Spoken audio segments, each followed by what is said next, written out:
Quand j'étais petit, j'avais pas encore la passion du rallye. Je sais plus ce que je voulais faire, si je voulais être prof de sport comme mon père, prof de maths je pense pas, électricien pour ce que j'étais par la suite non plus, mais en tout cas j'imaginais pas être pilote de rallye un jour.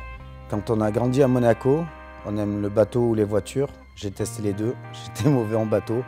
J'ai fini dans la voiture. Depuis tout petit, je me passionnais pour le rallye de Monte-Carlo et ses pilotes et ses histoires. Et c'est comme ça que j'ai voulu faire du sport automobile. Notre histoire a débuté il y a un peu plus de 15 ans. C'était tard le soir, on a discuté, on a décidé de partir ensemble en rallye. Et depuis, on ne s'est plus quittés.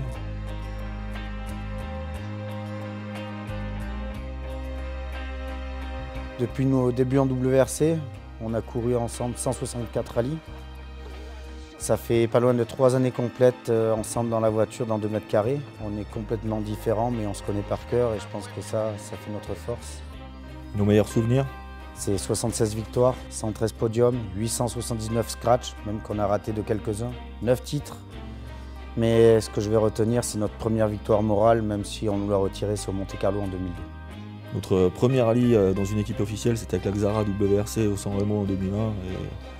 Et c'était vraiment top de se battre pour la victoire dès notre première course officielle. Le premier titre, ça a été incroyable, Tour de Corse 2004. Dans la dernière spéciale, on pleurait comme 2 gamins et Seb, il écoutait même plus mes notes. J'avais jamais rêvé de devenir champion du monde étant gamin, mais c'est clair que ce jour-là, en Corse 2004, je devenais le meilleur et à ce moment-là, c'est tout ce qui comptait pour moi. Quand on vit pour le rallye depuis qu'on est gosse, c'est juste énorme de monter sur un podium et se dire ça y est, on est champion du monde. Avec les titres qu'on a remportés ensemble chez moi en Alsace, avec la dernière spéciale dans ma ville natale à Agno, ça reste des moments très très forts que j'oublierai jamais. La première année, en 2010, on ne s'attendait pas à cet engouement qu'il y a eu avec nous en Alsace. C'était un truc de fou, plus fort qu'en Argentine. Cette année, c'était aussi spécial parce qu'on savait que c'était le dernier titre et de pouvoir revivre tout ça en Alsace, à Agno, avec les 2 titres et la victoire du rallye comme en 2010, c'était génial.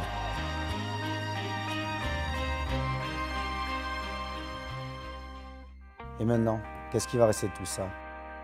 Ce qui va rester, c'est une histoire humaine entre Daniel et moi et puis toute l'équipe, les mécanos, les ingés qui sont restés les mêmes depuis 2002, eux aussi nous connaissent par cœur, donc c'est ça qui va rester.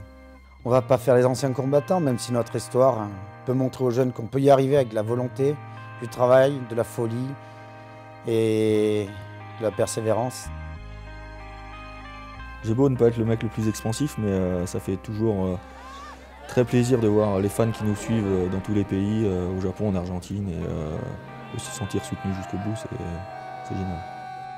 C'est sûr que notre vie va changer. On va avoir aussi plus de temps pour pouvoir grandir nos filles, profiter de la vie, mais peut-être que Seb non, puisque vu qu'il se lance dans un nouveau challenge, et bonne chance. C'est sûr que c'est une page de notre vie qui se tourne, mais il en reste d'autres à écrire.